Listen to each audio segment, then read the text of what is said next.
draugai virs priešais. Ir kada draugai virs priešais, bet aš tiek fantazijos neturėjau, kai rašiau, kas dabar vyksta ir kaip jie su Amerika kalasi ir su kitais ten kalasi, tai aš negalėjau patikėti, bet taip buvo pasakyta, kad draugai virs priešais ir mums pradės kenkti pradžioje slapta. Ir atsimenu, kai aš sakiau, 29 reiškia balandžio yra labai labai Lietuvai krizinė, tai ten 27, man atrodo, apie tuos karius Amerikos paskelbė ir aš galvau, gal kokią notą ten rašau, gal dar kažkas ten bus tokio, o ten pasirodo ten, ką jie ten darė prie tos sienos, iš vis keli metrai nuo tos sienos. Mokslas dar nenustatė. Bet tenais Lietuvos horoskopė tas taškas buvo ypatingai pavojingas, ypatingai. Ir aš to taško, nemeluosiu, labai bijojau. Bet matyt, Dievas yra ir mus nuo kažko apsaugoja.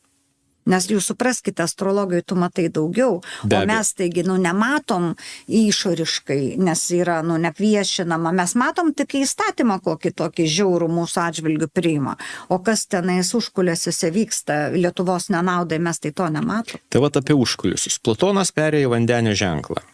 Toks ilgalaikis pokyčių ciklas. Ką reiškia mums visiems?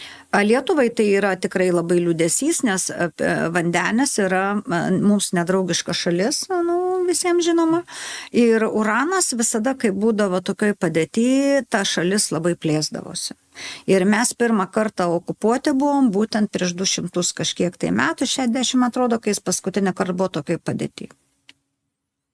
Taip, kad aš nieko gero pasakyti negaliu. Tuo labiau pas mūsų kaimynais yra dabartiniam horoskopė sudėtinga.